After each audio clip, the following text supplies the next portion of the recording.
เรื่องไหนโน้ แล้วค่อยเห็นแล้วอันลงสตอรี่ เดียวกัน แม่นบ่ล่ะ บ่ บ่แล้วว่า บ่ฮู้เด้ จ้ารอถามมื้อเราอัน เปิดเผย พร้อมก่อนจังบอกเนาะเดี๋ยวนี้ยังแค่ลงสตอรี่ลิ้นเฉย บ่าวโบสติดตามข่าวเป็น ๆโมเมนต์ติดตามข่าวเพราะว่าคอยเป็นเพื่อนกันในเพจเนาะ โอ้ มันก็เลยเห็น อืม แสดงว่า คือลูกกับผมต่อสเตะ เอาเร็ว คือว่าอย่างฉัน ขับมาโอ้ยอยู่คนนึงเหมือน แสดงว่าอันนั้น ลูกชายเลย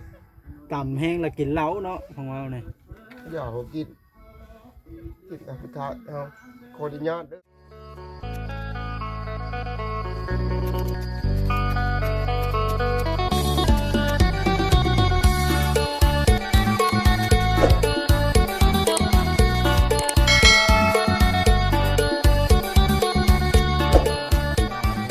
โอ้ย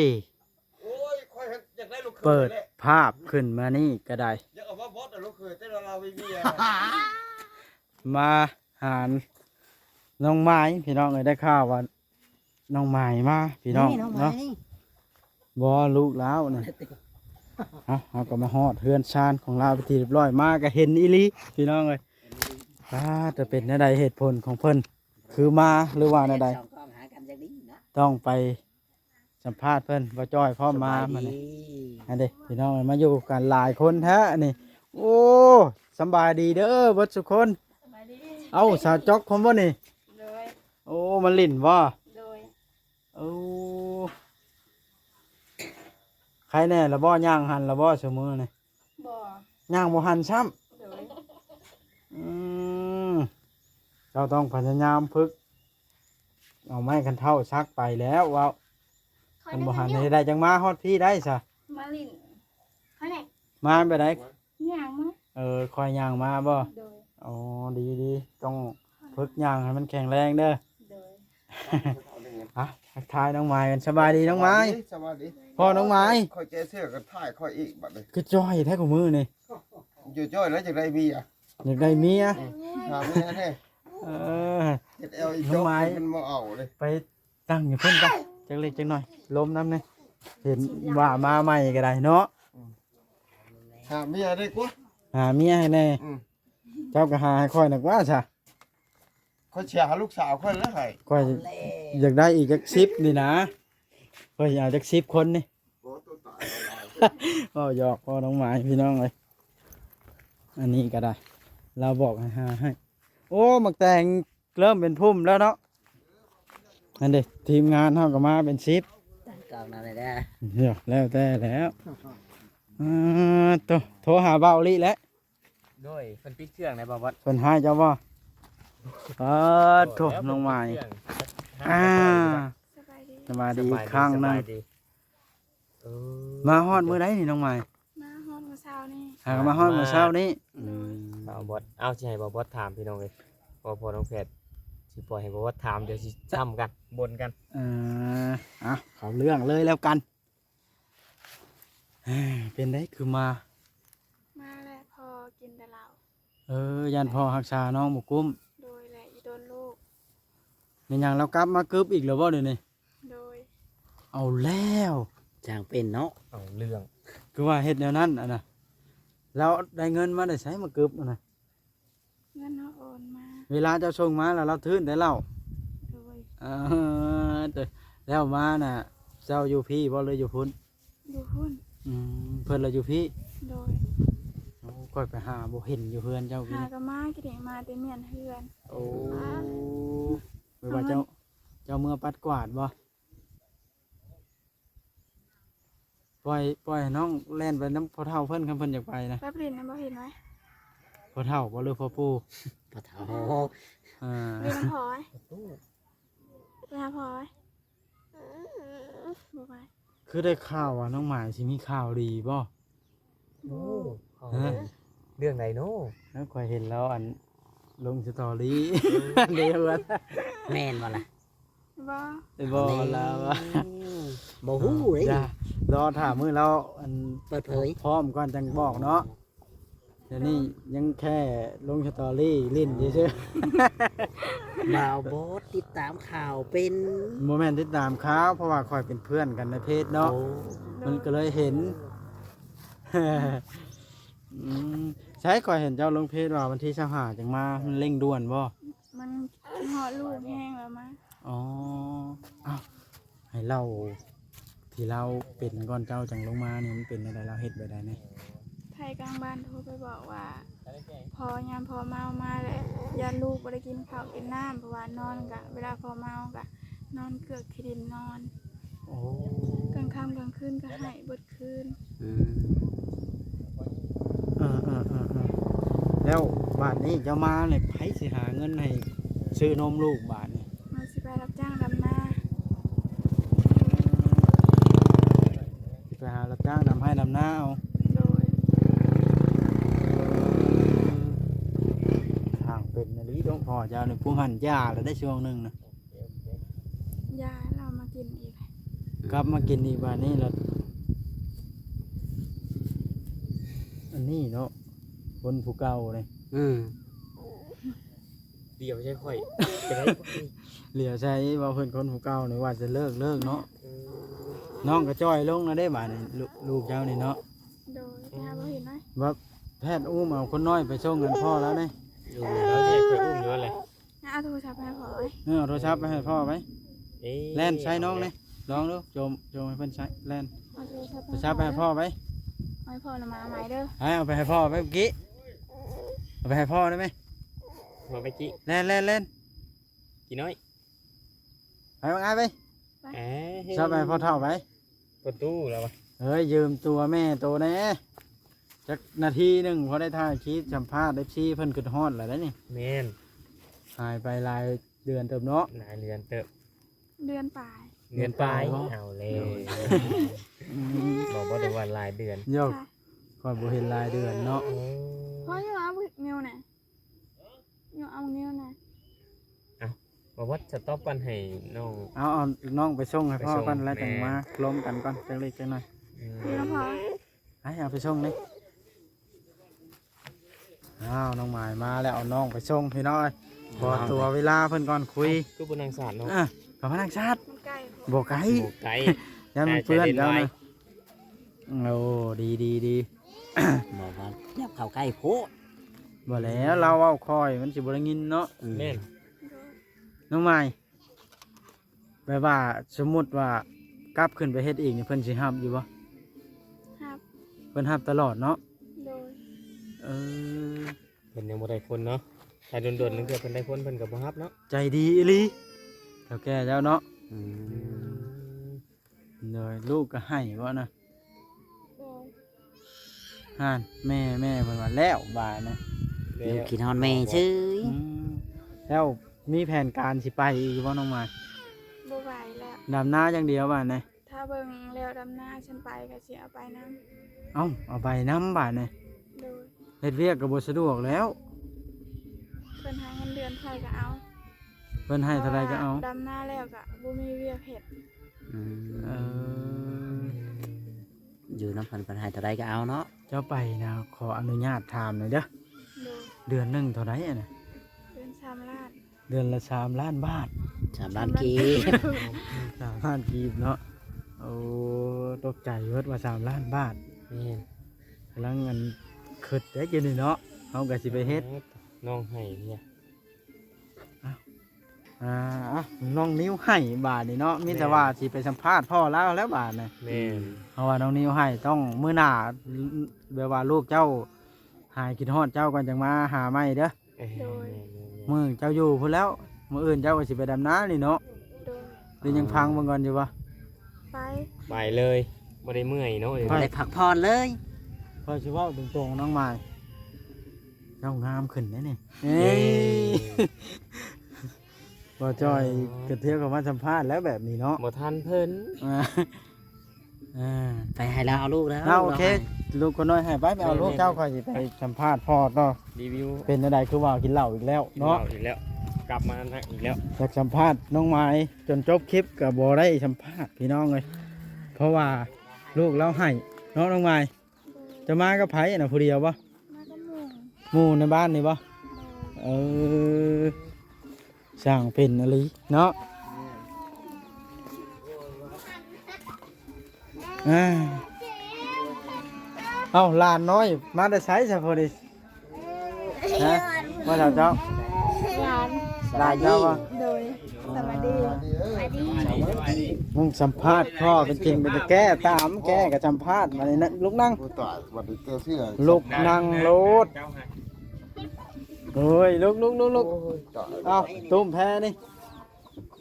เขาเห็นเนื้อปอดบด อายบ่เดียวเด้ อยู่กับอายแล้วไอ้ทีเพิ่น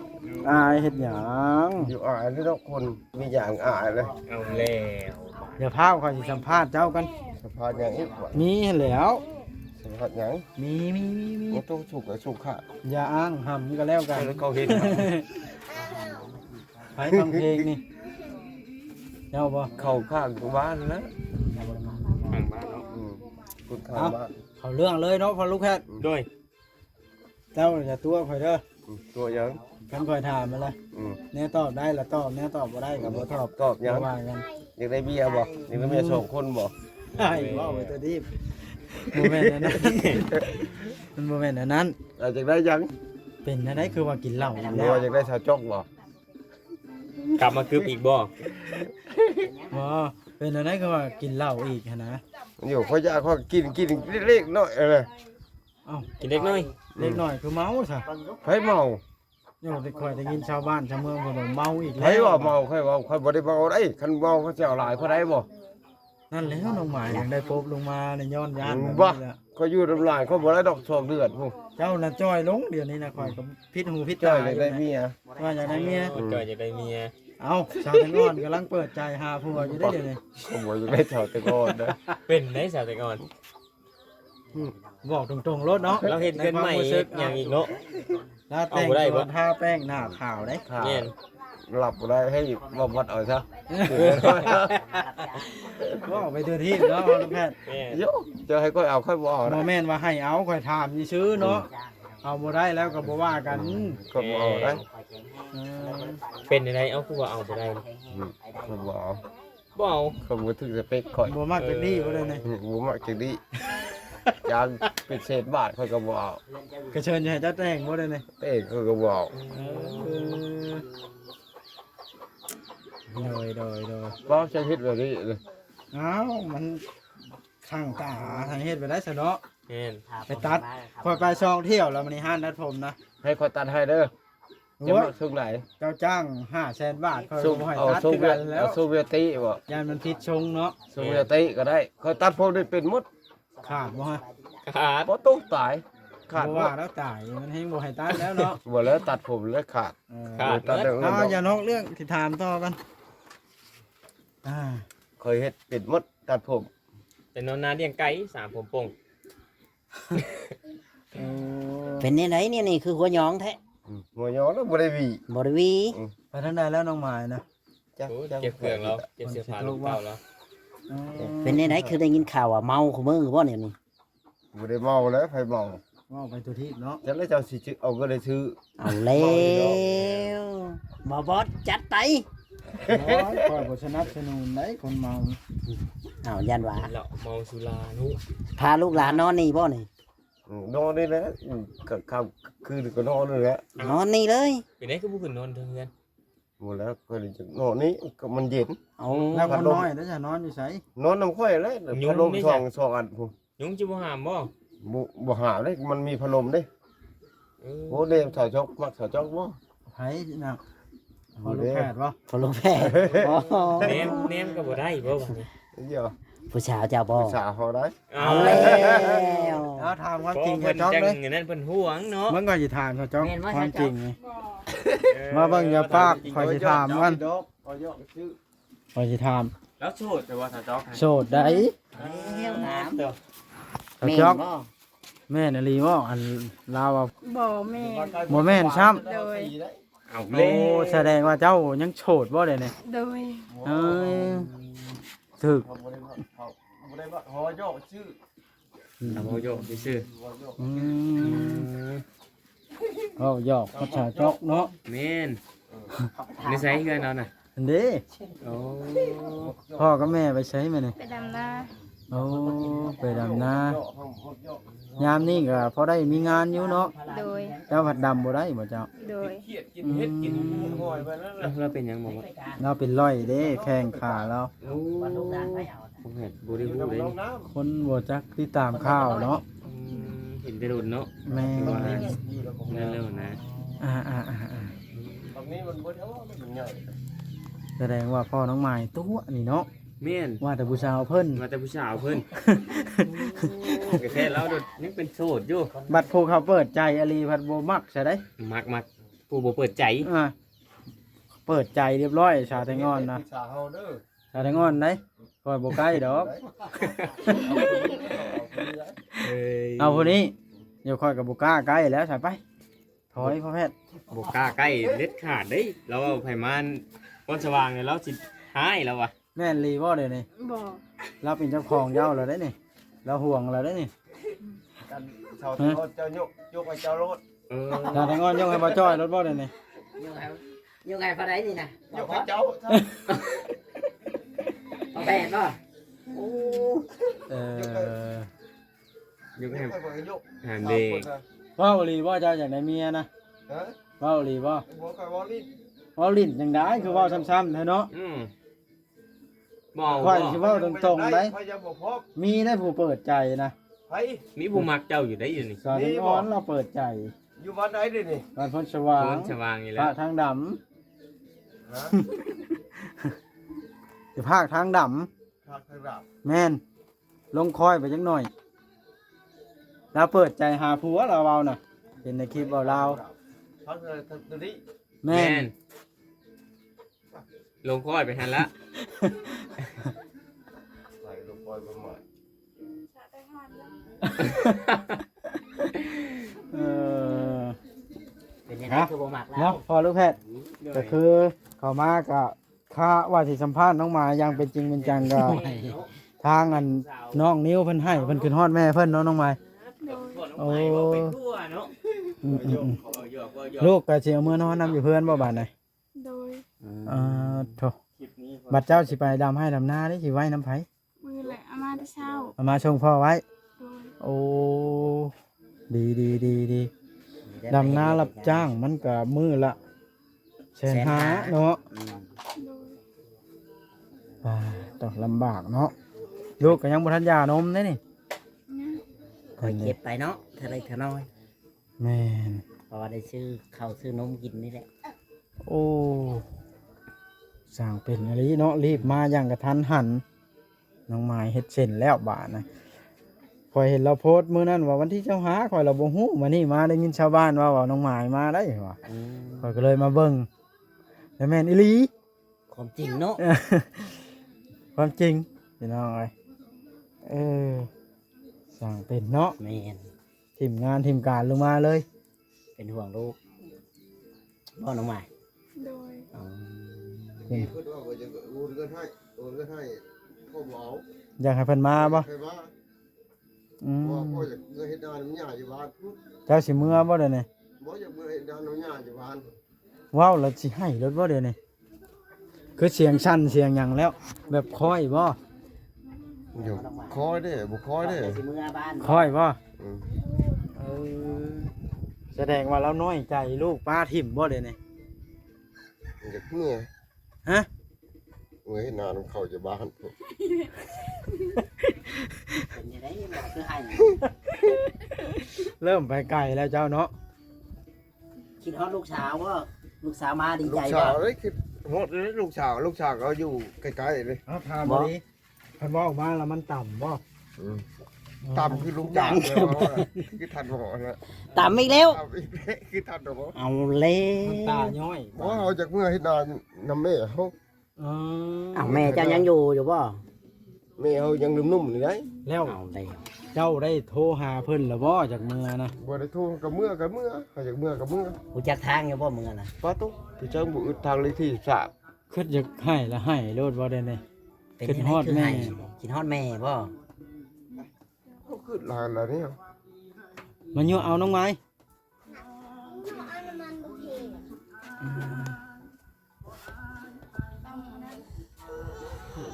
ลายแนวหลายอันหลายแนว เลยให้บ่บ่ว่ากันเนาะ อืม มันต่ำมันน้อยใจเนาะ อยู่น้ำเฮากับลูกมันก็อยู่เกือบ2 เดือนปลายเกือบ2 เดือน แล้วล่ะ คิดหลาย คิดเรื่องใด คือเป็นห่วงหลานบ่หรือว่าหยัง คิดเป็นห่วงหมดยาก แสดงว่า เพื่อลูกกับวิตาสเตะ เอาเร็ว คือว่าอย่างฉัน ขับมาวิอยู่คนนึงกัน แสดงว่าอันนั้น ลูกชายเลย ต่ำแห้งแล้วกินเหล้าเนาะของเราเนี่ย อย่าเขากินแต่พุทธะเอาขออนุญาตเด้อ เจ้าอาบน้ำอยู่บ่ เจ้าบ่ได้อาบน้ำจักเดือนแล้วคือดำซ้ำมันนั่นเนี่ยเพราะ ฮะ เจ้าบ่ได้อาบน้ำจักเดือนแล้วคือดำแท้ 2 เดือนเลย เว้าไปทั่วเว้าไปเรื่อยๆบาดเนี่ย 2 เดือนบ่ได้อาบน้ เฉพาะเขาใกล้จังรู้สึกกุย ำ ขออนุญาตนำอันนี้ก็ได้ อ้าว แม่นบ่ได้อาบอหลีเนาะ ก็เลย หืม บ่อาบมาได้คนใหญ่ล่ะ อยู่อาบเลยซื้อสบู่มาให้แน่ นี่เด้น้องหมายอยากโอนเงินให้อยู่เจ้าของบ่เอา มันค่อยบ่เอา เป็นหยัง ค่อยจะให้มันมาอยู่ในรูปมัน เออ ค่อยจะเมื่อเห็นหน้าอยู่บ้านมัน เจ้าละให้บาทเลย ค่อยเลยคิดหลาย เอ้าย่าชนะข่อยสิจบคลิปแล้วหมู่ข่อยเมื่อป้าบ่เราข่อยกับพร้าวย่านฝนตกมื้อหน้าสิมาเล่นน้ำใหม่เด้อ สู้ๆบ่ต้องน้อยใจ น้ำก็อาบแน่ โบตอกอาบดอกยาสีขาว ได้น้ำก็มีแล้วบ่อยาก มันสิขาว น้ำ อะ มันสิเป็นแนวเป็นอันนี้เอ้าพี่น้องสิได้จบคลิปลงซ้ำนี้แหละน่าจะพบพ่อกันเนาะ